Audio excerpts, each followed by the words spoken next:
It used to just be a big red record button. Now it's like you got to click a thing and do a thing. Speaking of record, we've got about an hour and 45 minutes until Tortured Poets drops. Well, we're excited to torture some poets. We better get this knocked out like ASAP so that we can be there right at 11 o'clock Central Time to stream. This is our first album drop as Chiefs Swifties. It's important. Let's get to the biz. Let's get this thing going.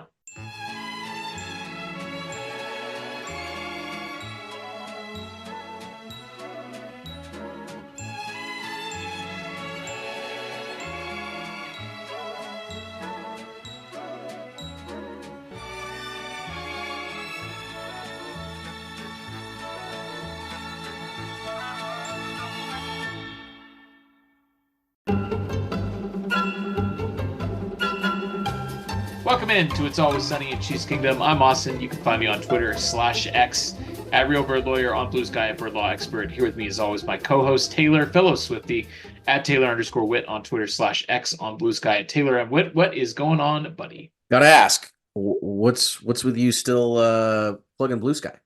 I don't know. Yeah, I don't know. We gotta work that one out of the show. You actually know what it is. It's because I copy and paste the intro every week. Ron Burgundy it. I Ron Burgundy the intro every week because if I don't read the intro and I try and riff, I'll get completely lost, even though I do tons of extemporaneous speaking, and even though almost nothing else we do on the podcast is scripted, or even, I mean, sometimes the notes are even pretty threadbare. Yes, agreed. A lot of what we do is completely improvised, and it's just a couple of dudes talking ball. But if I don't write down the introduction, I will be a complete and total mess, and we have to reshoot and edit and chop up in post, and that's no good. So can I suggest that we get rid of Blue Sky entirely from this intro? Yeah, we probably should do that because we haven't skied once. We've not skied once. And you've had that on there for months. We definitely do need to keep our options open because, I mean, Twitter /X is not improved. But I understand your point. And we pulled the plug on Threads a lot quicker. Yes. Deservedly, because we never threaded either. In fact, I think I maybe threaded once. And I don't know if I've ever skied. I think maybe I skied once the first time I logged in. But in any case, we got to get to business because there is an album drop in an hour and 45 minutes from the time that we were recording this. So we do have a tendency to go long, but not this week because very little is happening. We're going to hit the news. We're going to hit the next great American dynasty, which for those of you who don't know is our ongoing series where we are recapping every playoff game of Patrick Mahomes' era and how the Chiefs have built their current dynasty, the next great American dynasty. That's where the name comes from. Also Taylor Swift reference. Check out the album later tonight. And then we're going to do a draft, which is going to be, it's going to be tons of fun. We're gonna do this similarly to our free agency draft, where we each pick 5 players, and the goal is to pick. Yeah, I mean, maybe there will be some wish casting, and maybe there will be some speaking into existence, and maybe there will be some, I don't know, just sort of general vibes going. But the draft is starting a week from today, tonight that we're recording this, and so we're each going to pick 5 players that we think the Chiefs have a possibility to take with their first round pick in the NFL draft next Thursday. We will have as well, once again, for the third year in a row. Third since Clyde, actually, I think so. That was but we weren't streaming that. Are we going to stream? Oh, I see what you mean. We were live video. We're going to be live. This is the 3rd year in a row of live video. Okay, so we're going to have some live video. We appreciate you guys joining us. It's not our jam. It's not our main thing, and we are not draft experts at all, but we do like to dunk on people. And we like to make fun of teams for doing stupid things. So if you want to hear that, there definitely will be a lot of that going on, and we're going to get hyped, and we're going to talk about the Chiefs pick. We usually go live around pick 20-ish in the first round, and we'll kind of recap everything that happens before that, and then we'll kind of spin down to pick number 32, which is when the Super Bowl champs pick. So, I mean, that's kind of where we're at with it. Rashee Rice has been hit with a civil lawsuit, a personal injury lawsuit, alleging. Boring. Yeah, no, that's fair. That's completely fine. But I did want to mention it because one of our intrepid listeners tracked down the petition and sent that along. Layman's terms. We had the that's right, Zach, the layman's terms, Kaka, found that petition and passed it along. I mean, there's nothing to say about it really. It's there's very little new factual information in there. Probably not any really new factual information in there. Civil lawsuits take forever. The NFL is not going to levy suspensions based on whether a civil lawsuit is or is not filed. He's obviously facing criminal charges as well. Deshaun Watson somehow ended up getting off completely scot-free on his criminal charges, and he did settle a civil lawsuit. But the reason he got suspended is because the NFL conducted an independent investigation and determined that he committed rampant, gross Heinous sexual acts. misconduct, Yeah. not because he got slapped with a civil lawsuit and then, agreed to pay the victim some undisclosed sum of money. So I don't think this is going to affect anything from a league discipline standpoint. Any ramifications for Rashee Rice's financial situation and his second contract are literally years away. So it's worth mentioning. It's worth keeping an eye on, but nothing new with that situation. In other news, offensive tackle Andre Dillard, who Warren Sharp labeled the worst tackle in the NFL, starting tackle in the NFL last season, signs with the Packers. But the reason he made it into the news portion today is because he visited the Chiefs first. So it is noteworthy, I think, that here we are a week out from the draft. The Chiefs are kicking the tires on a guy that, was thought to be a really good prospect. I mean, he was a first-round pick. Obviously, the Eagles went up and got him when he was drafted in the first round several years ago, and he just hasn't really panned out. But it's interesting the Chiefs are kicking the tires on some potential tackle options with that draft coming up in a week. I don't know if that, certainly Andre Dillard is not, he's not a top end starter. You'd think if you brought him in, he'd be competing at best. But it's noteworthy with the draft a week up. They have tackles coming in for visits. Yeah, I guess everybody knows that tackle is on the mind for the Chiefs, and whether it's a veteran that they're looking at or drafting, they're probably, gun to my head, I think they're probably going to do both. I think they're probably going to sign one more veteran tackle and draft at least a guy that they're halfway interested in competing for the job. And so this is probably independent of their draft strategy. They probably are now in the phase where they're going to check out some veterans, and whether that's Donovan Smith again, which it certainly could be, or Mekhi Becton is still out there, and that would give me a 1-to-1 tie with you in our free agency draft. So I'm really hoping that Becton makes his way to Kansas City. But other than that, I think I think no one would be shocked to see the Chiefs add a couple tackles between now and the next month or so. This was a little bit shocking to transition to Andy Reid in the news talking about Kadarius Toney. He addressed the status of wide receiver Kadarius Toney, called him one of the most talented players on the roster. Kadarius is arguably one of the most talented guys we have on the team, Andy Reid said. It's just a matter of being healthy and being able to stay on the field, and you always hear about the reliability, accountability, all those things that go into it. And so I'm expecting him to come back ripping and ready to go. It's great that he's down there working with Pat and putting the work in. So that's a position.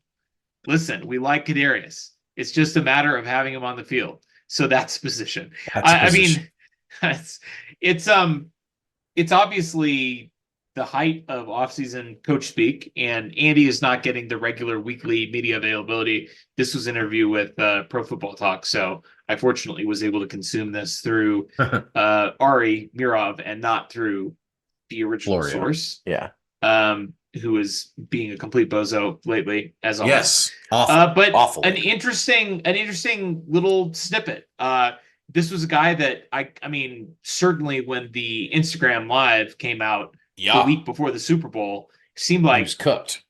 He would never set foot on the field for the Chiefs again, and obviously he was inactive for the Super Bowl. But it sounds like he's still very much in their plans for 2024. I don't know if I would say he's very much in their plans. I think this team, especially coaches and GM and everyone leadership wise, they're just not going to say the wrong thing.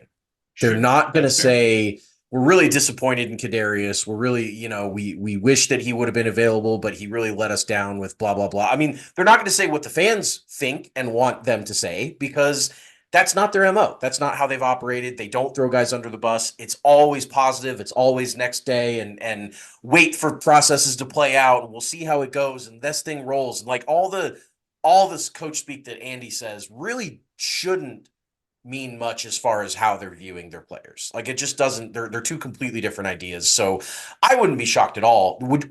Okay. Do you think Kadarius Toney plays at all for the Chiefs next year?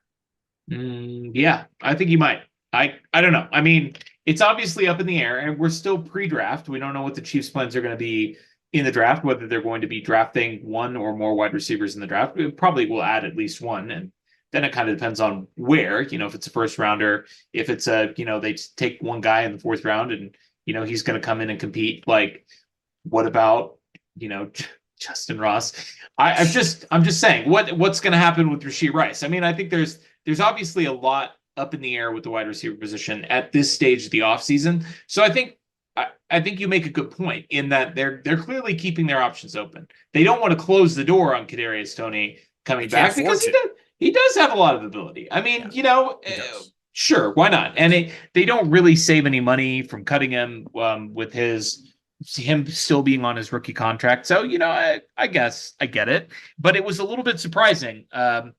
Kadarius Toney, of all players, getting a little bit of pop from Andy in April. Hey, Kansas, if you haven't downloaded the BetMGM app yet, you will definitely want to take advantage of this offer. New users who sign up through our link can get up to $1,500 in bonus bets paid back if their first bet does not win. This means if you place a $50 first bet and the bet loses, you will be credited with a $50 bonus bet to use on your next wager up to $1,500. This offer is only available if you sign up through our link at bit.ly/SunnyMGM.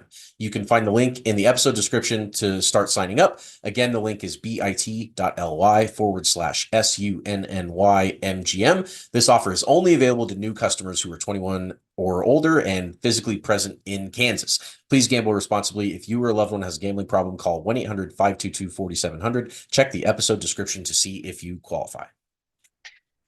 Let's swing right into the next great American dynasty. Last week, if you missed it, go check it out. We recapped, of course, Super Bowl Live, Super Bowl 54, the Chiefs' first Super Bowl victory in 50 years, Patrick Mahomes' first ring, our first Super Bowl win over the San Francisco 49ers and Kyle Shanahan, first of many to come. We now have fast-forwarded a whole year, and we're in the first round, obviously the divisional round, since the Chiefs again secured the number one seed and a bye. 15-2 in the regular season. 15-2 in the regular season, in a weird regular season. This, of course, was the COVID year. And, COVID happened, within weeks of the Super Bowl, right? Like, it was already happening, obviously, in China, but we started seeing the first shutdowns, in under a month after the Super Bowl. And already some cases on the West Coast at that point in time. And, for much of the summer, there was a question of whether we would even get an NFL season. Very big and obviously, question. Yeah, the NFL somehow managed to make it through the season with no cancellations, probably took some risks health-wise that we'll never know about and that have been buried away, and probably did some very skeezy, sneaky, clandestine things to make sure that the season went forward, including playing games on a Wednesday, with it was wild, dude. They 4 days of rest. It was a weird season. All kinds of weird. The Chiefs had that one game where Cam Newton for the Patriots. Well, I was thinking of that game, the Monday night game, where Cam was declared out, and they moved it from I think it was maybe even a Sunday game, and they moved it to Monday afternoon. Then you're right, they had the Buffalo game that they moved times. They played that game in an afternoon. The Chiefs had several games that were pushed a little bit, but no games that were actually canceled. They had the Steelers-Ravens game that was potential, that was as close to, I think, any game getting canceled. Right. Had a bunch of guys that were out, and they, I think they started Snoop Huntley against maybe their third stringers. Probably it was probably what's Mason Rudolph. For them. I was going to say Mason Rudolph. And he just kept their job because nobody in Pittsburgh could throw the ball. But he just stuck around. But yeah, it was a wild year COVID wise. But now you get to the playoffs. There are 16,000 strong in Arrowhead for this game, and the Chiefs and everybody else, we're going to try and make this thing work.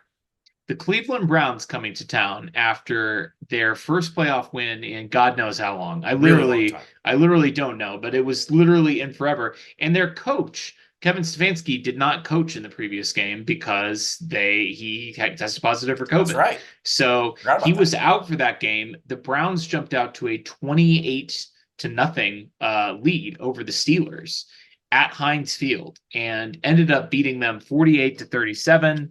So this was a team that came in with a little bit of momentum. I've got first their last win playoff forever. By the way, yeah, sure. January 1st, 1995. Was Bill Belichick the head coach? The Patriots. Well, they beat the Patriots. Oh, Oh, they beat the. I'm- Oh yeah, that's I'm why I was saying, looking was at he that. the It head was coach of the Browns? it was Patriots Bill Parcells against Bill Belichick and the Browns. That's exactly right. Wow.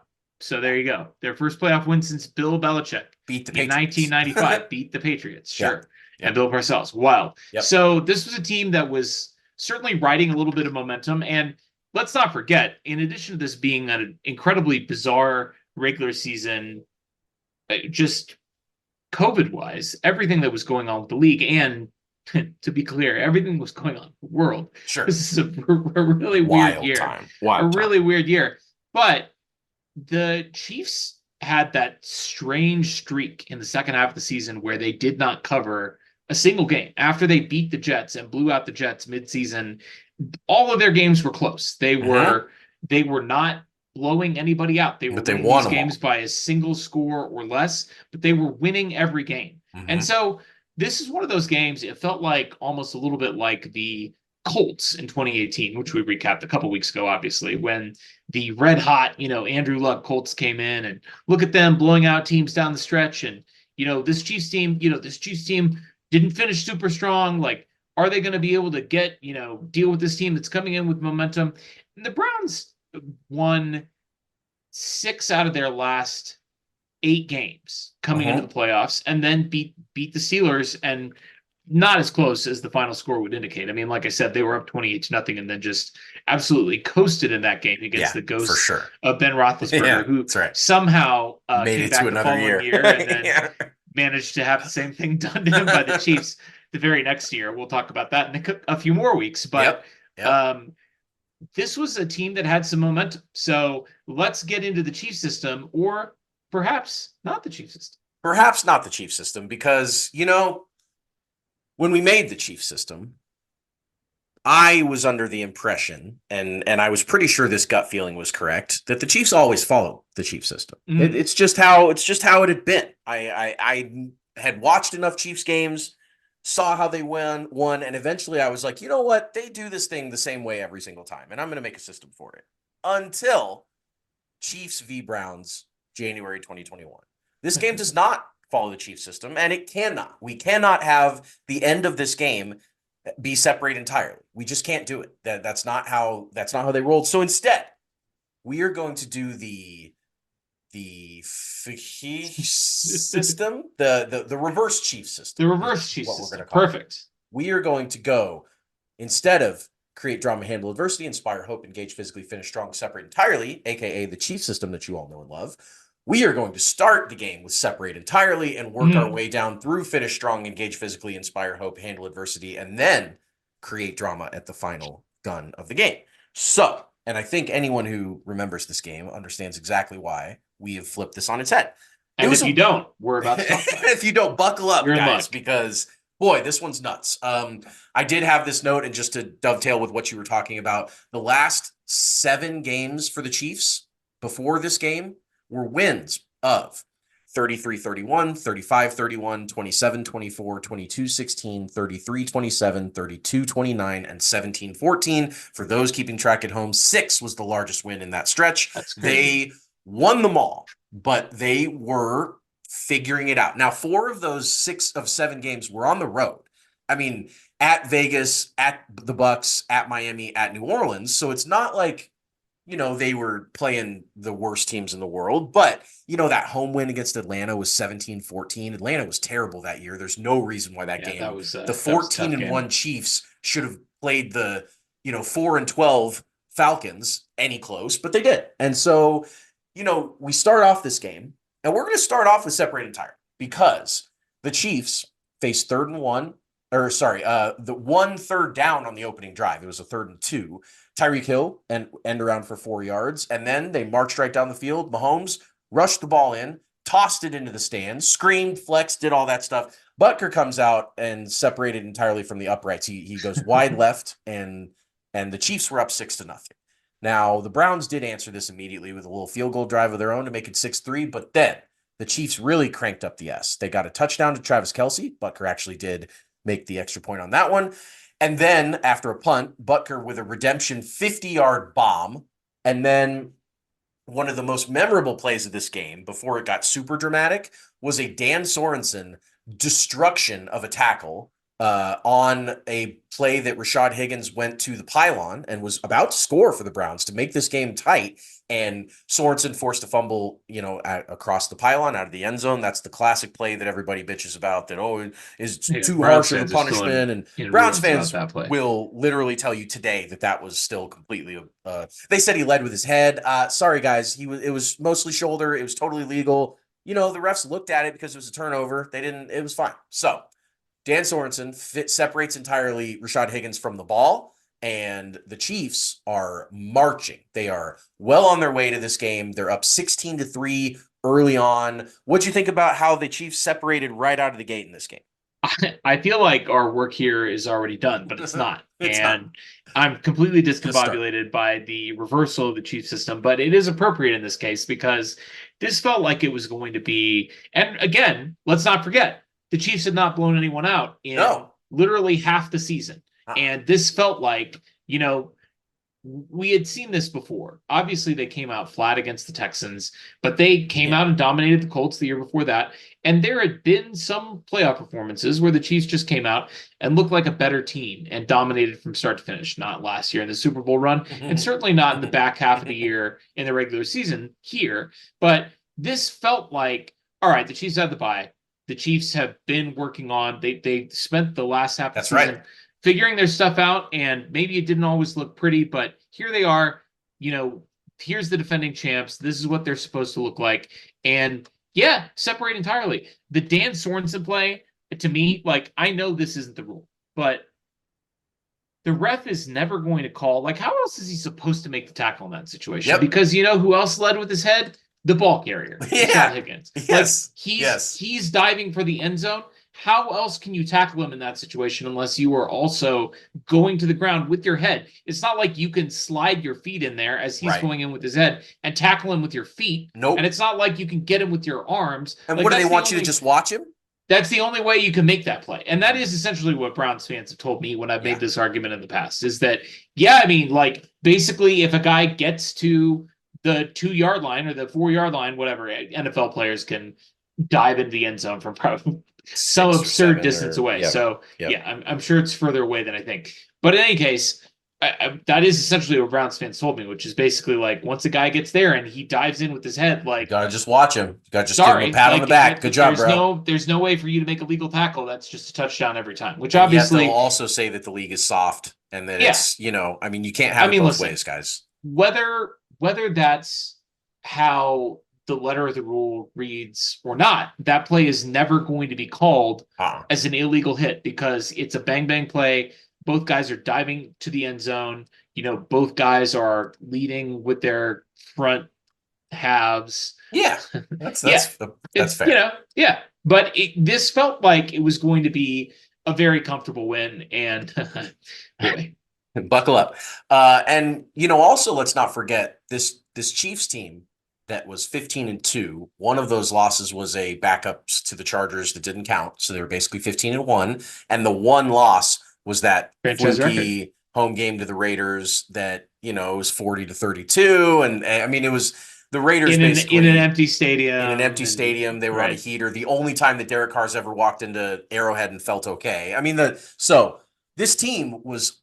And they had won. They were on a long heater from the end of last year, winning the Super Bowl. These are the defending champs, the Chiefs. So they had won 25 out of 26 games, not counting the final game of the regular season where the starters didn't play. So they were on one. So after separating entirely, of course, the Chiefs have to finish strong, and in this case, that is the first half. The Chiefs got the ball back with 1:34 to go on their own 20. Had to go 80 yards. Kind of dinked and dunked around for a little while, burned some time, and then on 3rd and 7, they got to their own 39, but there was only 35 seconds left. So it took them about a minute to go 19 yards. So they really had a ways to go. And back-to-back plays of 13 yards to Tyreek Hill for the first down on 3rd and 7, and then 22 yards to Travis Kelce, who was just eating in this game. He was awesome, as you would expect Travis Kelce in a playoff game. But that set up with a couple seconds left in the half when Travis went down. The Chiefs, of course, then get the field goal unit out, bing bang, no problem. Even after a shanked extra point, the Butker nails it, and the Chiefs go up 19-3 at the half. They finish the half as strong as you could ask for. They're rolling. They're up 16 points, 2 touchdowns, and 2 extra points on Cleveland. Things are going great. I can't imagine anything going wrong in the second half.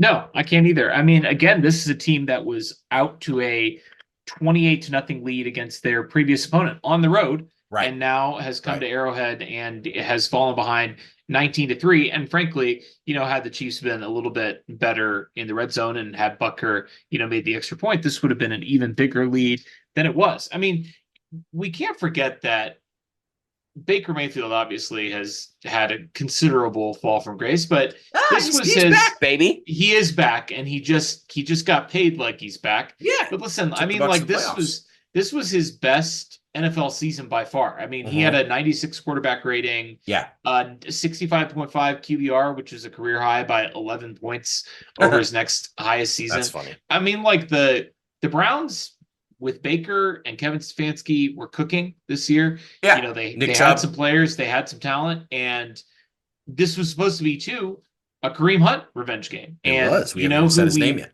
We did not see in the first half is Kareem Hunt. He was targeted once and it fell incomplete. So, the talk leading up to this game, of course, especially after the Chiefs had won the Super Bowl last year, and there was the incident with Kareem getting pulled over in Cleveland, and the dash cam being leaked, and him saying like that I should have been there, I should have been on the team, like I should be a Super Bowl champion. I'm paraphrasing, but that was the gist of it. Just a very sad situation. I'd forgotten about that video. That was sort of the one of the major talking points leading up to this game was like they're going to feed Kareem Hunt and they're going to feed Nick Chubb and they're just going to run over this Chiefs team. And they didn't do any of that. They didn't do any of those things. No. So obviously finishing strong, 19-3, this game's basically over. It's basically over. We can wrap it here. Pack it up. Okay, so coming out of the half, the Chiefs need to engage physically. We're now on E. And after Baker throws 2 incomplete passes, he served one right up to the Honey Badger for an easy pick, who marched his way down the field, got down to pretty close, but then the Chiefs kind of misfired on offense, gave the ball to Butker to make it 22-3, but Butker was not up to the task. He shanked a 33-yard field goal, his second short kick miss of the day. Obviously missed the extra pointer earlier, so he's now on 4 points lost on the scoreboard, but it's 19-3, he shanks it, and we all are kind of sitting there going, I think we're probably okay. I don't think that'll come back to haunt us or anything like that, those 4 missed points. But, from there, Baker comes back and leads the Browns on a touchdown drive. He throws a pass to Jarvis Landry to cut the lead to 9 at 19-10.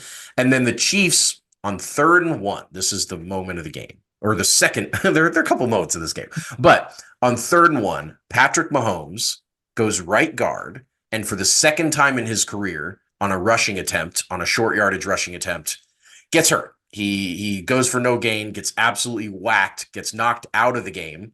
A little unclear from what I remember on the specifics of the injury. We thought it was a concussion at first. They ended up saying it officially was not a concussion. I think it was what'd you say, pinched nerve maybe or something like that. I mean, it was certainly not the head injury that we maybe thought it was, but it was enough to knock star quarterback Patrick Mahomes out of the game. So we're on engaging physically. Of course, there's a lot of physical engagement going on in that. But then Darrell Williams engaged physically on his own with the defense, ripping off a 12-yard run on the ensuing 4th and 1 play where the Chiefs kept the offense out there with Patrick Mahomes on the sideline. So they brought Chad Henne in on 4th and 1 and said, we're going to go ahead and go for this 4th and 1, and ripped off a 12-yard run. And then they handed it right back to Darrell the Barrel the next play, who ripped off a 16-yarder. So he was doing as much engaging as he could, but they subbed in Le'Veon Bell for Darrell Williams. I know all these names are really, they're sparking some memories in people. I know that. Yes. Le'Veon Bell was a Chief. Le'Veon Bell was a Chief in 2021. It was very strange. None of us actually saw it, but it happened. The Chiefs offense sputtered and did bring out Butker, and he did convert a exact same distance 33-yarder here to extend the Chiefs lead back to 12 to 22 to 10. There was a long Cleveland drive that included 2 fourth down conversions. They kind of saw the writing on the wall and knew that with Henny out, they could kind of go for some stuff and not really super worry about the offense. And I mean, they cranked up the aggressiveness hard on offense and got their 2 short yardage fourth downs. They do give the ball to Kareem Hunt short for a revenge touchdown and cut the lead to 22-17 Chiefs. And then, to make matters worse, Chad Henne goes back and tosses a pick deep right to give the ball back to Cleveland with 8 minutes to go. So the engaged physically on this phase was both teams. Obviously Mahomes on the short run and then Darrell back at him. I mean, there was some hard hits and some exchanges of points and stuff back and forth. But at the end of this segment, the Chiefs give the ball back to Cleveland with 8 minutes to go, up 5 points in the fourth quarter. Sounds familiar. Just every game the Chiefs have played in the second half of the season. But I mean, a lot of the interesting little nuggets to dive into here. Butker, this was the season where he couldn't hit an extra point. After he was a perfect 28-28 his rookie year. He was 65 out of 69 nice in 2018. He was 45 out of 48 in 2019, which, I mean, 4 misses in 2018, 3 misses in 2019, 48 out of 54 this year from extra point range, and then had missed 2 field goals, but had missed them from 40 to 49. So like he was perfect from 50 plus. He missed a couple of other long ones in the 40 range, and then he missed 6 extra points. And then in this game, he misses the chip shot. He had been perfect from inside of 40 on the regular season, and he misses essentially 2 extra point range field goals in this game. The play that knocked Mahomes out, I was Googling this to try and refresh my recollection, and there to this day isn't any conclusive information about this. I feel like the stories that come up when you Google this injury are, concussion knocks him out of the game, that were clearly written during the game. Yeah. When he went through the concussion protocol and he didn't come back, which would lead you to believe that he sustained a concussion. But they never confirmed that he had a concussion. I do think that they reported that he was going through the protocol, but like they never actually confirmed that he had a concussion. And they were pretty cagey about the injury, which is understandable. I mean, teams are always going to be as cagey as they possibly can be about injuries, because there's no incentive other than what the league creates with betting and everything like that, where you have to report. Other than that, there's no incentive to be forthcoming about your injury situation. And obviously Andy Reid is going to play his cards close to his chest. But yeah, just a weird play, a fluke play. And I mean, like you said, this was the second consecutive year that like a weird, bizarre, fluky running play had knocked Patrick Mahomes out of the game. And, we knew that he was ruled out, I mean, quite quickly. And we knew he wasn't going to come back in this game. 22-17 with 8 minutes to go. The Browns having the ball and Chad Henne in the game at quarterback, I can see why we did the reverse Chief system this time. We did. And, the 2023 Chiefs, this team that we just watched, might not sweat too much giving the ball back to their defense with a 5-point lead in the fourth quarter. But even though the 19 team had won the Super Bowl with a pretty damn good defense of their own with Spags, I mean, this team in 20, it's not like they were world beaters on defense. They certainly were winning games, mostly based on the offense. And when the offense sputtered, the defense picked it up. But the point is, things were really tight in Arrowhead for the 16,000 that were in there, and certainly for all of us that were watching at home. So the defense needed to hold on to their 5-point lead with Mahomes out of the game, and they stepped up. They only allowed the Browns to go 12 yards in 8 plays. They barely converted their first down and then didn't do anything on their second set of downs. Nick Chubb on this drive had a run of 0 and a run of -1 yards. Baker scrambled out of a sack for a 2-yard gain. He checked down to Kareem Hunt for a 2-yard gain. So they're on 4th and 9 from their own 32. They had bled off about 4 minutes on the clock. There's 4:19 left, but they only had 1 timeout because they burned another one on a horrible challenge on an obvious Tyreek completion with 11 minutes to go Mhm. in this game. He caught it. We all knew he caught it. The Cleveland threw the challenge flag, and that would have been their backup head coach because, like you said, Stefanski missed this game because of COVID. So whoever was in charge at Cleveland, whether that's Kitchens or I don't remember who exactly on their I coaching think staff, but he missed the previous game, right? He was there for this game. oh, you're He was right. He missed the gone for loss, the but Steelers yeah. game. So Stefanski threw the flag. You're absolutely right. You're absolutely right. So I mean, he was probably rusty. Like he probably had, was. the COVID brain. Yeah. I What mean, is- yeah. that's what it was. He had the brain fog and he said, "What is this red flag in my pocket?" And he just threw it on the ground because he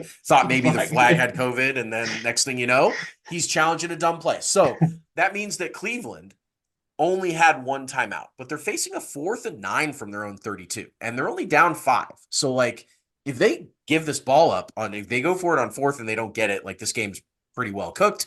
So they figure Chad Henne on the other end, we can punt it. Cleveland's defense was really good this year, and they can pin him deep, and they can let Myles Garrett go do his thing, and they can try and get the ball back and go score a touchdown and win the game. So they punt the ball back to the Chiefs, and they need to stop Henne to get another shot. The inspire hope in this phase was the Chiefs defense stepping up when they needed to, getting the stop when they needed to, and getting the ball back to Chad Henne with a chance to ice the game. No notes. Give me handle adversity. I just Handle gotta. Yeah. I need to. We need to see what talk happens. about. Yeah, we need to see what happens. I'm on the edge of my chair. So handling the adversity of the moment, Chad Henne faces a early 3rd and 4, not the conversions that we're all thinking of, but the first 2 plays set him up with 3rd and 4, and he throws a little dump off to Darrell Williams, who gets 5 yards. He picks it up. Cleveland then uses their last timeout. They're on their edge. They need a stop right now. If they don't, get a stop on these conversions, they are cooked. And so Chad Henne drops back. He knows he can't give up the ball. He knows he can't throw an incomplete. He's trying to bleed the clock. So he eats a sack by Myles Garrett. It was a 6-yard sack, not the deepest in the world, but it sets up a really tough 3rd and 14 after it was a 2nd and 8 where he took the sack. And the clock ticks right down to the 2-minute warning. He took the sack with like 2:33 to go. So the Chiefs were fortunate that the clock, with Cleveland not having any timeouts, they could burn basically the entire thing to get down to the 2-minute warning and call a play for 3rd and 14 and get this thing to try and handle the adversity of the moment. And Chad Henne scrambles left. He dives after no one. He doesn't run fast. I think everyone just kind of forgets about him. And he's kind of rumbling and bumbling, and then everyone goes, "Oh shit, yeah, the quarterback can run. I forgot about that." And he kind of falls forward more than he dives. Like, he does technically dive, but it's more of like a limp, going limp, and just crashes to the ground. He is 1 yard short. His effort is certainly applauded and will be remembered by anyone that watched that play. He handled the adversity of the moment, but of course, he still sets up one more play to go. But that was handling adversity, getting the ball with the 4 minutes to go, needing to ice this game and bleed the clock, and he seems like he's well on his way. Yeah, I mean, 3rd and 14 with 2 minutes left, and that clock stoppage is kind of a low key, quite a tricky situation from a game management standpoint. Yes, because decision wise, the only way you're going to pick that first down up is by throwing the ball. Yeah. You're not going to run the ball on 3rd and 14 and convert it, right? No. So certainly not with a 37-year-old backup quarterback. Exactly. And Cleveland, and that's part of the reason why nobody's expecting the quarterback to run. I mean, you've got you're protecting against the first down through the air. Like, you know that the Chiefs are not going to hand it off, and you're pretty confident that the 37-year-old backup quarterback isn't going to take off running. And if he does take off running, he's not going to get it. Somebody will easily catch him because he's 37-year-old Chad Henne, right? Like, it's such an interesting situation because obviously, like, I mean, if he throws the ball there and it's an incompletion, I mean, they've got no timeouts, but they've got close to 2 minutes. Just under 2 minutes, and only needing a touchdown to win the game. Win the game, right? Exactly, and not give the ball back to Kansas City in all likelihood, right? Or give the ball back to Kansas City with a little bit of time left. They're down 13 seconds, so they have the option of going for 2, and then at least protecting their lead potentially to go to overtime if they convert that, right? So it's a low key, really tricky situation, and you said it. I mean, like, this is a play that will live forever in Chiefs lore. I mean, like, Chad Henne doesn't get a a job as a Subway spokesman, behind Patrick Mahomes No. without this play. Like No, you're right. is it. It's one thing to be Patrick Mahomes' backup. Mhm. It's another thing to play as Patrick Mahomes' backup in a playoff game and have a play like this. This is and we'll see more heroics from Chad Henne before our time with this project is done. But this was it was so unexpected and so out of the blue. It just that's handling adversity by Chad Henne. It is. It is. It was huge. And of course, there's one last play in this game, creating drama. The drama was obviously all set up. It was 4th and 1. It was 1:14 to go after the Chiefs let the clock go down after that final play and figure out what they had to do. And Cleveland had no timeouts. So with 1:14, you pick up this 4th and 1, you win the game. You win a playoff game. You're protecting you've got a quarterback that got knocked out. I mean, it's a huge moment. And remember, even though the Chiefs just came off of a Super Bowl victory and we all were, drunk on the thought of the Chiefs winning playoff games last year, this is still the Chiefs. This is still a home playoff game in Arrowhead. Like that still is a cause for concern. And so Andy, he chose not to punt. If he punts there, I don't know if that would have necessarily been the wrong decision. Baker would have had a minute plus to go with no timeouts, and maybe the Chiefs do, and they've got to prevent a touchdown. So maybe the Chiefs do keep him out of the end zone, but I much rather prefer what he chose, and not just because they converted it, but he gives the ball to Chad Henne on a sprint right play. And Tony Romo, calling the game, very hilariously and famously said, "There's no play here, guys. They're not going to run anything because Chad Henne goes up to the line, and they just think that they're going to try and get Cleveland to jump off sides, which is a classic football move to do here. You go up, you hard count, Sure. You see if they're going to give you a free win, and if they don't, you either take the 5 yards and punt, or you call a timeout and punt. But either way, I get where he's coming from, thinking there's no play. But he said, look at the body language. Look at the body language. And you could tell the Chiefs played this to perfection. They're all getting up there. And he was right. They didn't look like they were all like, I got to go pick up a 4th down to win a playoff game body language. They looked like they were going through the motions to try and get Cleveland to jump off sides before. And then they hiked the ball. And he goes, oh my gosh. And then Chad Henne sprints right. He hits Tyreek, who goes down, just falls to the ground in bounds. The Chiefs win. They're moving on in the playoffs. Of course, there's still drama with Patrick Mahomes, but for the moment, it's elation. I mean, as good of a create drama at the end of a game as the Chiefs have ever had, really. It was wild. Yeah, it's perfect. I wanted to add, I just looked this up while you were elaborating on create drama, but to return very, very briefly to handle adversity, that 13-yard run by Chad Henne in the playoffs to almost pick that up was his longest rush since 2013. Okay. So it was he was a young pup. Yeah, when he was 28 years old. So that was his longest rush in 8 years. And probably, if you would rank all of his career rushes, it's got to be top 3 or so. His longest career rush is 20 yards. So, nice. And that was when he was 26 years old. Was he a Jag?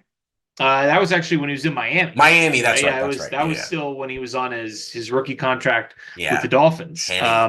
So creating drama. I mean, again, it's such a testament to Andy Reid. Like, it is funny to go back and do this project to sort of see the moments that the dynasty gets built. And this is absolutely one of those moments, right? Where you have the backup quarterback on 4th down with the game on the line, and you go for it and you get it and you win. And you throw it. And you throw it, and you're going we have one more game to get to, but you're going back to the Super Bowl. AFC Championship for this one. Your first chance to go back to back. You're going back to your 3rd straight AFC Championship game in 3 years. You're hosting your 3rd straight AFC Championship after game. never having hosted one before. It only been having hosted one in the whole damn franchise. And now your you're quarterback getting knocked out of the game. I mean, like, it's funny because I had not thought about this game in a while, like a long time. Obviously, like you're obviously, you don't forget the games, like the Sorensen play, the Henne plays,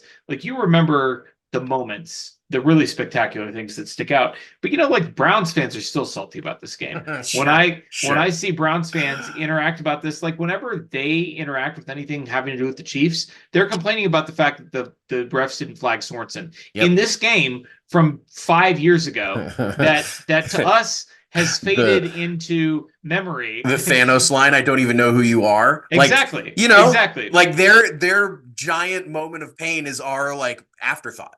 Yeah, but it is fun. What's great about this project to go back and rewatch these games. I mean, like this, you can see the building blocks of the dynasty here. This is just another brick, another brick in the dynasty wall.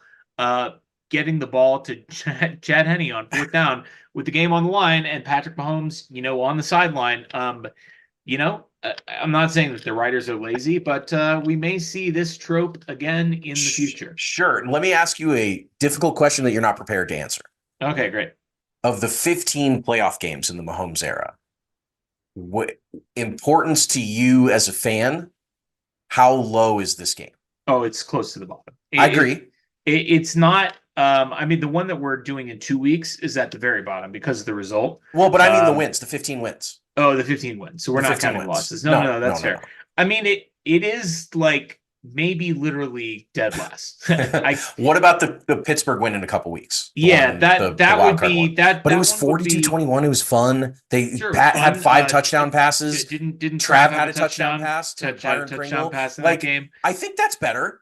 Yeah, right? Yeah, it's hard. I mean, it's not as dramatic, obviously, but like blowouts are fun. Blowouts in the playoffs are rare. We don't get to experience those very often. Right. Yeah, I mean, the Indy win was a 31-13 win, but that was the first one and the huge monkey off the back of the home playoff win.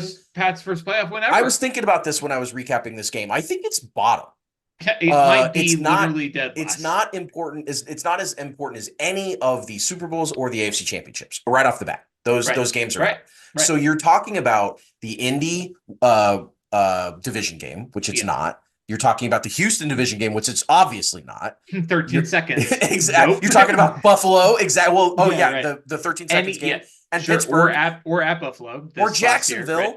Sure. Where Pat gets knocked out. Right. Yeah, I mean, I guess probably pretty similar to Jacksonville, and they're honestly pretty similar situations. You get the backup that comes in and has some heroics, and same backup, and we'll talk about that game. Yeah. But it's just funny that this game. The reason I brought that up is because this game is such a nothing to us. Maybe the Miami game this year, the 26-7 cold weather. But that's Tyreek. I mean, Tyreek, it had the Tyreek revenge angle, and we didn't know if we were any good going into that game. Right. Yeah. So it might be dead last. I think it's dead last. That's what I wanted to point out. It's definitely bottom 2, and it still is something that Browns fans are fired up about, and probably will be fired up about for years because you're not going to win anything with Sean Watson. You're not going to have another thing to be fired up about. That's right.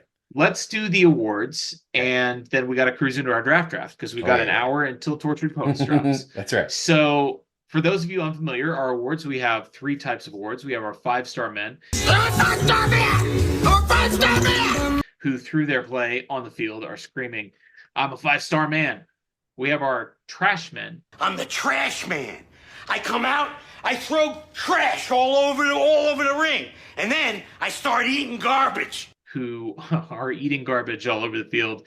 And then we have, of course, our wild cards. Wild card, bitches! Yeah! Who are capable of anything. I will let you start, the 5-star man. Sure. This is a guy that I've seen a really inspiring clip of his highlights as a Chief over these last week or so on Twitter. Oh, yeah. And we were going into this, and originally we wanted to put this guy as kind of a wild card. He was much more traditionally of a wild card player than a 5-star player for sure. And honestly, much more of a trash man. That's the number 1 award he ever got. But I got to give it to Dan Sorensen in this game. Oh, yeah. He was targeted 4 times. He only allowed 2 catches for a grand total of 29 yards in coverage, which for Dan Sorensen is a damn good game. He had 5 blitzes with a pressure and a quarterback knockdown. Only 2 missed tackles, which again, the Browns were pretty tricky. They had some nice players I think 2 is probably the average for most DBs when they're playing this team. Nick Chubb and Kareem Hunt. Exactly. And then plus, of course, we all have talked about the touchdown saving destruction of Rashad Higgins at the pylon in a game that the Chiefs won by 5. And he took 6 points or 7 points off the board. I mean, Yeah. great play by him. This is one of those classic Dan Sorensen Chiefs playoff moments. Like, he's had several of them. Obviously, the Houston game is his number one, but like this was a big day for Dan. So 5-star, bud. Huge day. I love it. I'm going to pick the man behind the woman of the hour. And that, of course, is Mr. Taylor Swift, Travis Kelce, with a monstrous 8 catches, 109 yards, and 1 touchdown against his hometown Cleveland Browns. I mean, he low-key owns the Browns and always has, and always. It's so funny that, like, that's the tribute to your hometown, is that you just utterly destroy your childhood team every time you face them. It's such a funny concept that you're like, hey, I always wanted to be a Brown. I wish the Browns had drafted me.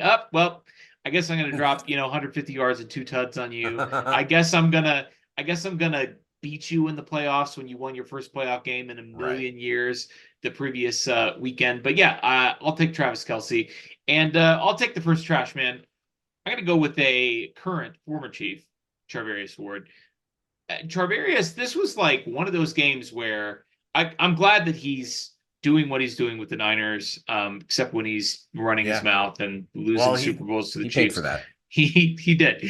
He got his comeuppance, and it's funny where he's ended up, because his Chiefs tenure was definitely a success. I agree. Don't get me wrong at all, for a guy that was originally an undrafted free agent, and Brett Veach got, in a trade for, I think, Parker Ehringer.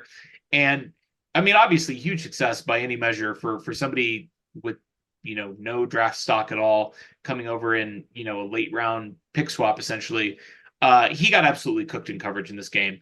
5 out of 6, allowed 56 yards receiving and a touchdown in a game where the Browns threw for 204 yards and 1 touchdown. So like a quarter of the Browns passing production in this game, and 100% of the scores they got in this game, they got against Charvarius Ward. So that is certainly worthy of trash man. It is, and good pull by you on Parker Ehringer. Thank you to the Cowboys for that trade. That worked out really favorably for the Chiefs. I'm going to go with a trash man that is not a former Chief. He's a current Chief, and he's probably going to be a Chief for a really long time. But on this day, Harrison Butker, bud, you blew it. They, 1 of 2 on extra points, and the missed short 33-yard field goal. So the 4 points in a game that the Chiefs won by 5. Do the math. That means they could have been up by 9 at the end of this game, which means they would have been protecting a 2-score lead. Everything would have been much more relaxed and chill. But instead, they had to sweat it out, and they had to almost lose, and everything was sketch. So Butker, obviously, I am a huge fan of his capabilities and his contributions to the Chiefs. This was a dark time for him as a Chief. Fans were not happy with Harrison Butker, and they were wanting the Chiefs to figure something else out there. I mean, I probably am included in the group that, was super not happy with his performances. But he obviously made up for it, and then some, with some of the biggest kicks and arguably the biggest kicks in Chiefs history. So, but for now, trash man, bud, you weren't good. That's completely fair. I'll give you the first wild card. I'm going to be gregarious and generous to you. I'm going to take the first pick in the upcoming draft, but I'm going to give you the first wild card. Sure. So this is more of a wild card in the sense that, like, you never really know what's going to happen. And Patrick Mahomes, who was 21 of 30 in this game, 255 yards, had 1 passing touchdown to Kelce and a rushing touchdown, was playing well. He was awesome. He was playoff Pat, doing his thing. And then he gets knocked out of the game, and your emotions go from, like, we're blowing out the Browns, we're going to move on to the next round, everything's great, to, like, my life is over. Patrick Mahomes is no longer the Chiefs quarterback, and he might never play again. Like, it's the ups and downs of a Patrick Mahomes injury are excruciating. They're as bad as it gets, and we know after many times of it being, of this happening, of Mahomes getting hurt in a important game, a playoff game, a serious injury, whatever it is, like, it's always so stressful. He always comes through and either, misses the fewest amount of games possibly imaginable with a kneecap on the side of his leg, or he doesn't miss more than the rest of this game and comes back, or sometimes he only misses a drive and comes back out and leads the team to a win, or sometimes he doesn't miss a play at all and is just hurt the whole game. But either way, Patrick Mahomes, you were awesome in this game until you were taken away from me, and for that, I am giving you my wild card. That's completely fair. I will take the other quarterback in this game, Yeah. Chad Henne. Sure. 6 out of 8 for 66 yards through the air. So only 2 incompletions. One of them was an arm punt to the Browns It was. when the Chiefs were protecting a 1-score lead and nearly caused them to lose this game. And then again, he went for, the longest run of his career in whatever it was, 8 seasons. Uh-huh. Set up 4th and 1, and then he converted 4th and 1. I mean, just on a throw. the wild card. I mean, this is like an all-time wild card performance from Chad Henne. Not only because it's unexpected that he had to come into the game and that he ran on 3rd and long, 3rd and 14, and then he threw the ball on 4th and 1 to ice the game. But we even got a pick in there to give the ball back to the other team. I mean, this is a true wild card performance, one of the all-time wild card performances of the Patrick Mahomes playoff era. And that will do it for this week's installment of the Next Great American Dynasty. Next week, we have another AFC Championship game. Woo! 3rd one in a row against the Buffalo Bills. Tune in next time for that. But let's close this out with our draft. As I said, we're going to do this similarly to our free agency draft. We are each going to pick 5 players. The goal of this is to win. So we're not just, you could pick Marvin Harrison Jr., but while that would be extremely cool, and if you win that, you're just going to be winning. We both win. We all win, and we're going to continue to win forever. But unless the Chiefs traded Mahomes to draft Marvin Harrison. If you were to pick Marvin Harrison Jr., the Chiefs probably are not going to be able to draft him, and so you would lose the draft to me. Now, I will say, if on the off chance the Chiefs are able to get one of these players outside of round 1, that will still count. So absolutely. The goal here is to try and predict who they're going to be picking with pick number 32, because that's the easiest one to predict. But if we pick somebody that's, maybe a sort of a fringe round 1 guy and he ends up going to the Chiefs in round 2 or round 3, that will still count. I will start us off, and I have an inkling of how your strategy is probably going to go here. And my strategy, to be fair, is probably quite similar. Okay. We have similar likes and dislikes. Yeah. We have we have similar selects, as you will. I'm going to take a wide receiver first, and I'm just trying to decide which wide receiver I want to predict to the Chiefs. I'm going to take Ladd McConkey. You son of a bitch. That was my first pick. He's the consensus wide receiver 5, and he's about as consensus wide receiver 5 as you're going to find in this draft. Dane Brugler and KCSM both have him exactly at wide receiver 5. The PFF big board currently has him as the wide receiver 7 and the 32nd player overall. Chiefs are picking 32. Obviously, the stereotype here is that he's a slot receiver because he's white and he's a great route runner. But, this guy is an 8.88 relative athletic score player. He is an athlete.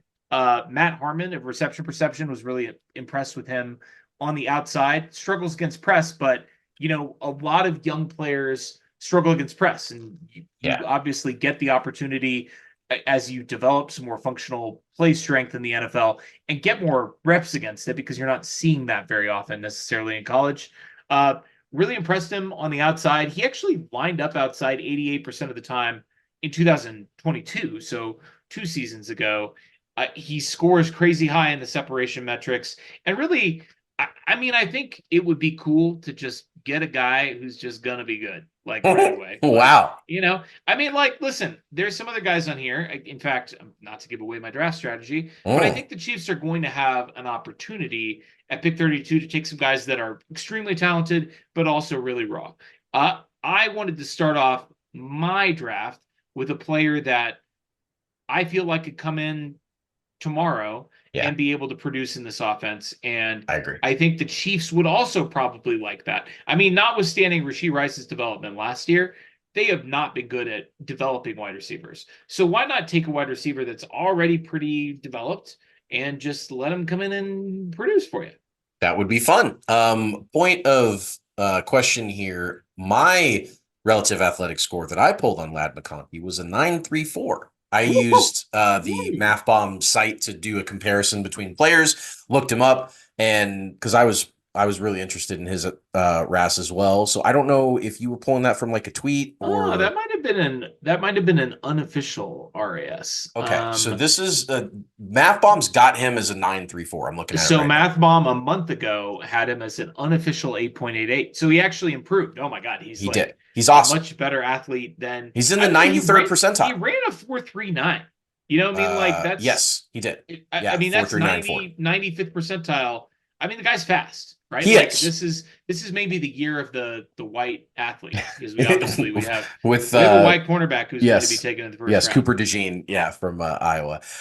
For my second overall pick, I Back-to-back will. picks for you. I do. I'm going to stay at the wide receiver position for this one. I will tell you that I am predicting that the Chiefs are going. Well, I'm not going to tell you anything. Not yet. Not until we're done with the draft, because I am going to pick a guy that has a higher relative athletic score than Lad McConkey, Okay, all right. but a guy that has had some. Well, you might, because there's a couple guys in this thing that are a little bit higher than him, but he's been talked about recently because of his diabetes. And Joshua Briscoe, among others, was great to point out that Noah Gray, of all people on the Chiefs, handles his diabetes really well. And so that they already have a guy that he could shadow and kind of figure out how to maintain his blood sugar. But relative athletic score of, get this, 9.99. He is, I think, the third highest rated wide receiver that Math Bomb has ever graded out of wide receivers. He ran a 4.34 40-yard time, and all of these splits on the 20, the 10, his vertical is broad. They're all high greens, high 9.86, 9.87, 9.96. I mean, across the board. He's big kid. He's 6'2", and can obviously go up and get it. Everybody's they've kind of bounced around on AD Mitchell on his. Oh, there's his name finally. Did I not say Adonai Mitchell? No. Oh boy. And I was yeah, waiting. I was at first. I didn't want to interrupt you because I thought you were going to do a big reveal, and then you kind of just casually dropped his name in there. No. That is really funny. In my mind, Texas I wide thought I receiver, presented A.D. him Mitchell. early as AD Mitchell. Yes, Adonai Mitchell, Texas wide receiver. The Chiefs obviously picked a guy that played college ball in the state of Texas in Rashee Rice last year, who also played high school ball in the state of Texas. That is also the case with AD Mitchell, who went to the University of Texas and played high school ball in Texas. So he's from Missouri City, Texas. And he does a lot of stuff really, really well. I've watched videos from like guy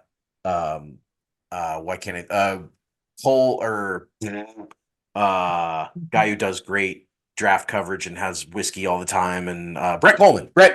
Watched a great video from Brett Coleman where he was breaking down how the NFL would basically be completely screwed if the Chiefs got Adonai Mitchell, because he does a lot of fun stuff that the Chiefs would really like that they don't currently have. He's really physical, can go up and get it, really does well with like the X receiver role, the jump ball stuff. Right. Guy that the Chiefs have wanted a guy like this for a while, and it just hasn't quite. I mean, they kind of had one in a little bit for Sammy Watkins. It wasn't quite a traditional jump ball X receiver for him. Yeah, I mean, this guy's big and fast and strong. So exactly, and that's pretty good. It definitely seems like a good fit from that perspective. Now, people have come out lately and kind of questioned his effort, that they watched some tape and he kind of would take a couple plays off. I don't know. I mean, Craig was just talking about this last week. I mean, the question with AD Mitchell is, if this guy's so good, why didn't he produce more? And why didn't he do more? I mean, he played in a big time program, and other guys on that team were able to produce and outproduce him, even though this is, by the numbers, one of the most freakish athletic wide receivers we've seen in a while. And, I mean, there is some good tape in there. But yeah, no, I get it though. This would have been, he would have been really high on my list as well. My only concern, the reason why I went with Lad, is because it seems like he's probably going to go a little bit earlier than pick 32. We've got some teams in the 20s, notably the Bills. I kind of feel like he's been falling, which is why I kind of thought he was a nice fit at 32. The hit piece that came out this week with the diabetes, and there's so many possible motivations for that at this time of year. It could be teams trying to drive him down the draft board, but it's a good pick. Great player. I would be thrilled to death if that's the pick on Thursday. And for third overall, I'm going to pick Lad McConkey's teammate, the best left tackle that I think the Chiefs are going to have a shot at, which is Amarius Mims. This is a guy that obviously Craig Stout last week was super, super, super high on, which I will listen to all opinions Craig Stout in draft. Craig is great. Craig is great. Amarius Mims had a 9.59 on the relative athletic score, so also in the 96th percentile of all left tackles. And left tackles are, obviously your best big guy athletes are going to be left tackles. Like, so that's a really big bar to climb, but he's 6'7", 340. He ran a 5.07 40-yard dash, which is 88th percentile for the big guys. And really just pops. He a lot of guys have got him graded around the tackle 4. Like, he's obviously not your Joe Alts or anything like that, but he certainly is a guy that should have late first, early second grade. And I think that between wide receiver and tackle, like, gun to my head, I think that's the position that they go in. And I just feel that if I had my choice of the available left tackles, he's the guy the Chiefs would most want. I hope he doesn't go before 32. I think there's certainly a chance that he goes in the 20s, but if he's there, or if they can maybe move up, I'd love to get him. He was on my board as well, and it's going to turn out hilariously that we have very similar draft strategies here, because I'm going to circle back here, and I'm also going to take a tackle. I had Amarius Mims on my board, and certainly a guy that I think the Chiefs could look at. And I'm going to go turn around and take Tyler Guyton, the Oklahoma tackle. Prototypical left tackle size, the crazy athleticism. You might check my math on this, because I just Googled Tyler Guyton RAS, and maybe these are unofficial. 9.74 unofficial. Yeah, that's what the website has. Or they have 9.73, but I mean, whatever. Same. Sure. Yeah, but this is a guy percentile. with composite size grade. Great. Exactly what I want in my tackle. 94th percentile in the height. 82nd percentile in the weight. And then his 10-yard split in the 40 is 86th percentile for a guy that's 6'8", 320 pounds. Which is the only split you really care about in a 40-yard dash for attack. Exactly right. I don't care how fast he gets 40 yards down the field. I just care about how quick he is getting out of his sets. And his vertical is 98th percentile. I mean, a 34.5-inch vertical for a guy that is 320 pounds and almost 6'8". That's crazy. So this is a guy that has prototypical left tackle size. He's got crazy athleticism. He's got some top end tape. Why isn't he a top 10 pick? Well, he's only got 15 career starts, and he's got a lot of bad reps in there too. Like the top end plays are there, the bottom end plays are there. I think this is the type of player that the Chiefs rarely get the opportunity to draft, and I think there is a chance. I do think, as with Mims, there's definitely a chance that these guys go earlier in the first round. They're out of the Chiefs' range, but Dane Brugler predicts him to go 27th. That's within striking distance. And I think, either of these guys, Mims or Guyton, could be guys that the Chiefs could view as, left tackle of the future, right tackle of the future, a bookend tackle that will be protecting Patrick Mahomes from one side or the other for the next 5+ years. I think it makes too much sense for the Chiefs to get away from it. And tackles aren't super sexy, but what is sexy is a tackle that's 320 pounds and has a 98th percentile 10-yard split and a 98th percentile vertical. That is hilarious, and it's fun, and it's cool. Yes. So Tyler Guyton's my guy, and then coming back around to me, I can't believe he lasted until pick 5, and I'm very excited to take Xavier Worthy. Yes, of course. I mean, how could I not? Like, listen, I don't know if the Chiefs are going to draft him, but I know that it would be extremely fun, because when I look at his relative athletic score and I look at the 40-yard dash, I see the number for the 40-yard dash is a 10.00, which means, of course, that he ran the fastest 40 time ever in the history of the NFL Combine. 4.21. And obviously, it's not everything. Speed's not everything. John Ross was the previous record holder, former Chief, RIP. Right. But, I mean, it's something. It's not everything, but it's something. We just watched the Browns game, and we just watched, Tyreek Hill. And every time we go back and watch one of these games, and I watch Tyreek Hill in his Chiefs prime, and even today when I watch Tyreek Hill playing for the Dolphins, Man, I just want another Tyreek Hill on the team. And Me too. I get that Tyreek Hill is one of one. Okay. And I get that we do this every year with the fastest guy in the draft and be like, oh, he could be the next Tyreek Hill. Maybe Xavier Worthy could be the next Tyreek Hill, though. Sure. I mean, like, he's the only guy that you could actually say is like, all right, this guy's got Tyreek Hill speed. Because he's literally he ran he's faster literally- than Tyreek Hill did. he ran faster than Tyreek Hill did in the 40. He didn't do the agility testing, which is a slight red flag, but I don't shuttle think and the three tape. cone. Is that that? Yeah, but the tape doesn't show any concerns there. And I think he had maybe some nagging injury stuff there. Maybe you don't want to cut. Obviously, running in a straight line is a little bit different. He's obviously a much more polished wide receiver than Tyreek was coming out because Tyreek was a converted running back. And Right. credit to Tyreek for becoming so skillful as a wide receiver that he was able to do. Tyreek had the elite short shuttle and three cone in addition to the elite speed, the elite vertical, the elite broad. Yes. Xavier Worthy's got the elite explosion stuff too. He just didn't do the agility testing. I He mean, did the vertical and the broad and 98th and 97th percentile in those. that's So pretty good. pretty It's good. He's pretty athletic. He's the same. He's a little bit taller than Tyreek, and he's 20 pounds lighter. Yeah. Any listed. concerned about the 165 weight? Yeah, definitely. I mean, like that's the concern, and he's not like Tyreek doesn't get enough credit for how physical he is. He's built like a tank, and his neck is hilarious, and the way that his neck is portrayed in video games is accurate to real life. It's like the same size as his head. Yes, it is. Both in length and girth. I mean, it's just it's thick. That boy dense, as That Patrick boy Mahomes would dense. say. Yeah. Xavier Worthy is not dense, but he is extremely fast, and he would be extremely fun. And I do think there's a legitimate chance of him falling to 32, and I do think there's a legitimate chance of him being drafted by the Chiefs. So he is my third pick. I like it. I like it for sure. And that I would be very excited if that were to happen. I think you're right. Just in general with the speed element is something that you just, once you have it and then it's taken away, you're like, I want it back. Like I just want to be able to take the top off any defense at any time and have Patrick throw bombs. I miss Patrick throwing bombs, man. Yeah, me too. He would drop them. I mean, it was so I much also fun. miss Andy scheming up, just a little screen or something like that, and then a guy just taking it to the house. Uh-huh. I mean, not just throwing over the top, but just having a guy that you get him in space and no one will ever catch him, and Right. he'll run forever. I now that you put the idea in my mind of explaining who the guy is before saying who he is, I'm tickled by that. So I'm going to do that one more time just for grins. Blank is a power forward type receiver. This is the Casey draft guide, which of course, if anyone hasn't picked that up yet, please go do it. Support good work.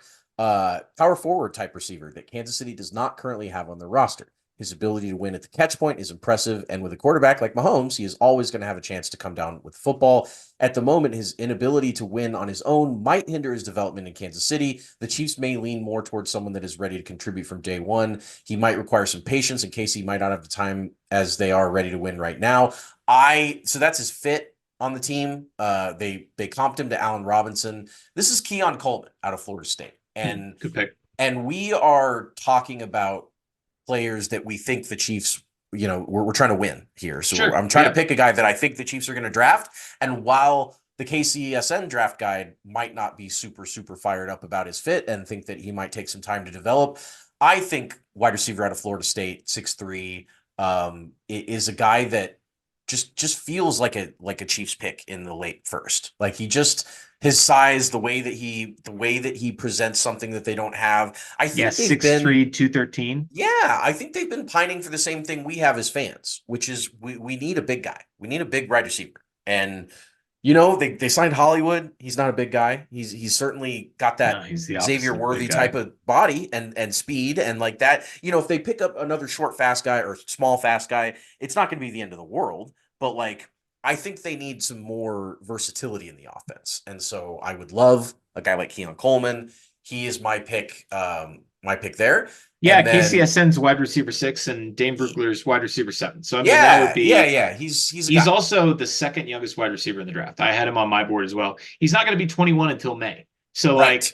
I mean, a guy That's why they also that's raw. Yeah. I mean, that's fine. If he's a Yeah. first round pick, you've got him for 5 years with the first year option, and you've got a lot of room to work with, and you've got a lot of physical tools to work with there. So I like that pick. Cool.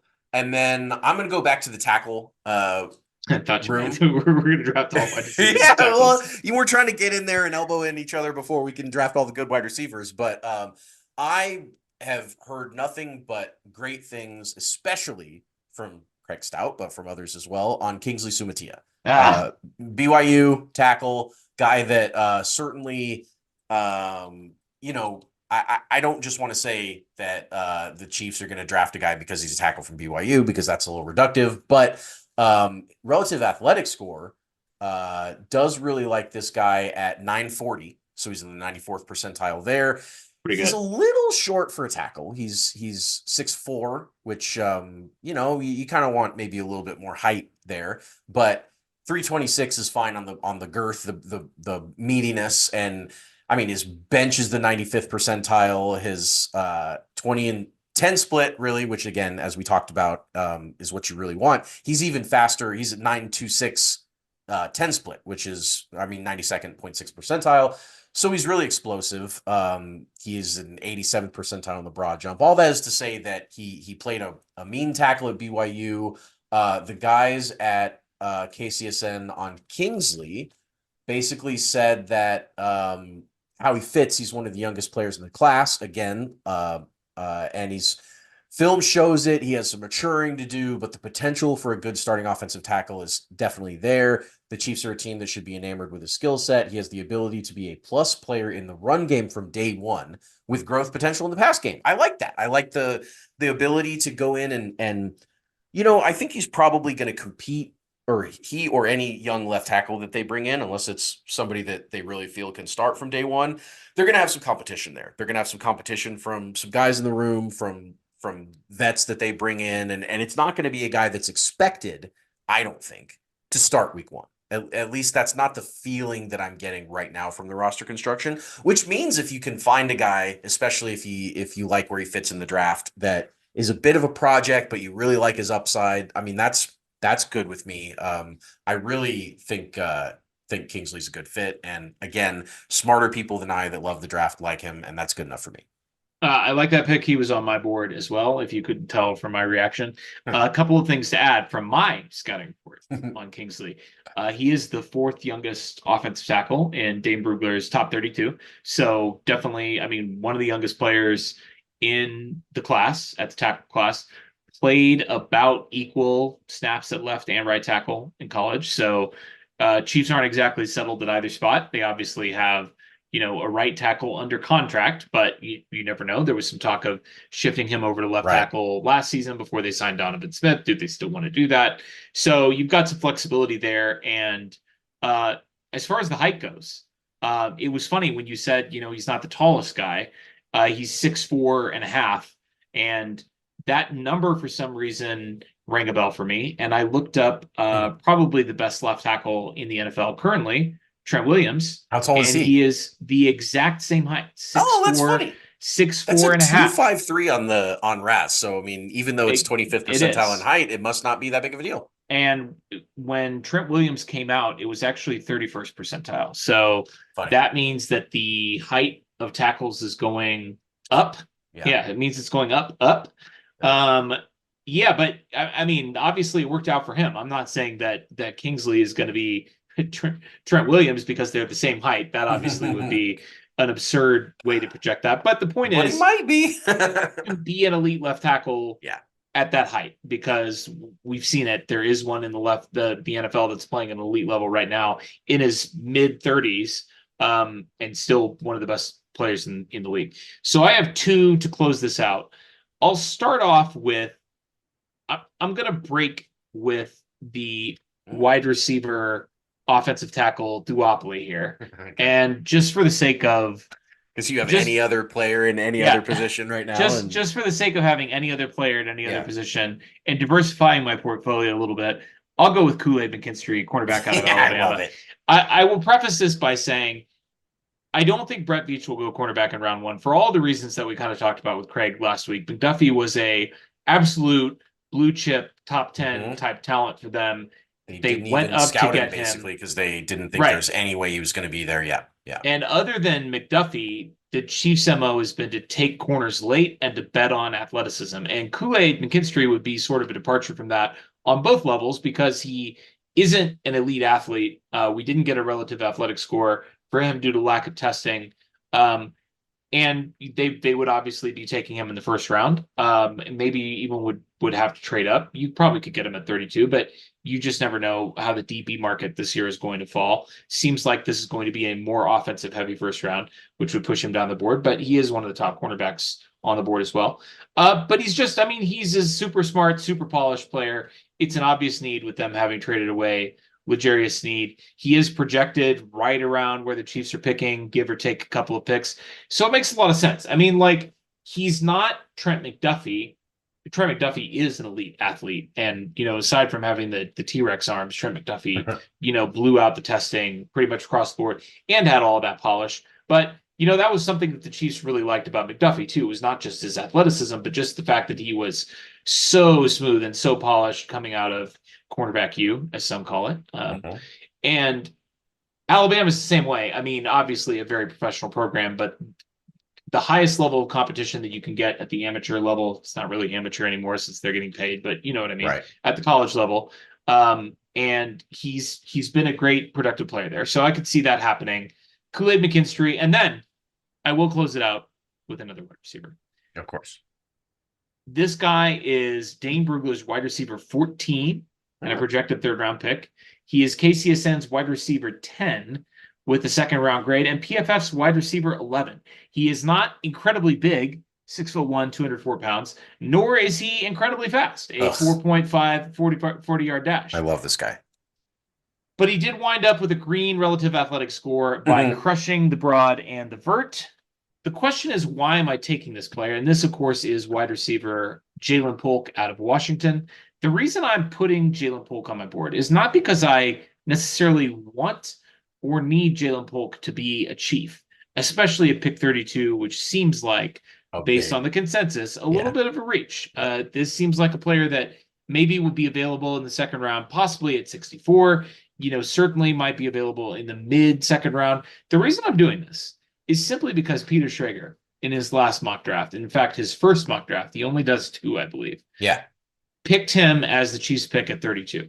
And the reason that I'm doing this is I'm just trading on Peter Schrager's cachet a little bit, because Peter, unlike a lot of these guys that are doing mock drafts, is not scouting any of these players. No. He's only asking the Chiefs who they're going to pick. He's asking the league who they're going to pick, and this is who he wrote down for the Chiefs. So good, dude. This is not based at all on scouting. It's just based on Peter leveraging his connections around the league, and he's as plugged in as anybody, and this is who he had as their pick. So this is just me taking a dart throw. Will also make me feel a little bit better if that is the pick at 32. And listen, he's not a bad player, right? No. Like, the guy is, he's good sized-ish. He does have a good composite explosion grade. You know, the broad jump is excellent, 94th percentile. The speed is fine. He didn't do the agility testing. And, you know, again, I mean, this is a guy that he was really productive at Washington. Look, you remember last year when the Chiefs wide receivers were terrible? Yeah. And Washington had the best group of wide receivers basically anybody had ever seen, not only with Rome Odunze, but with him as well. And people kind of joked, like, man, how many games would the Chiefs win if they could straight up one for one just swap wide receivers with Washington? Well, let's get one of those guys in here. Sure. Why not? Yeah, no, I think that's completely fair. This is a me trying to win the game and not I like it. I love this player and I think he is going to be a Chief for sure. It's Schrager's prediction, and man, that guy's done a pretty good job of predicting things related to the Chiefs the last couple of years. He obviously has predicted both of our last 2 Super Bowls, so that's pretty good. Who's your last pick? Close us out. That's good. Good juju by you to go with the Schrags pick. I'm gonna go with a guy. I can't get enough of guys with the high 9.9s in the RAS. Yeah. It just does something to me to see that a guy is more athletic than almost anyone that's ever been through athletic testing. Like that, the bar to get into the 9.9 pluses in RAS for an is NFL prospect. I mean, that's basically the bar of the human race. You know, these are the most athletic people on the planet, and Ricky Pearsall from Florida, wide receiver, tested 991 in RAS. That's crazy. I didn't even realize that. I know. That's crazy. Yeah, he had a 981 in his 10 split on the 40-yard dash. That's his best. He only ran a 441, but he exploded out of it. His vertical was a 42-inch vertical, which is a 992 for wide receivers who are known to have super crazy. dope verticals.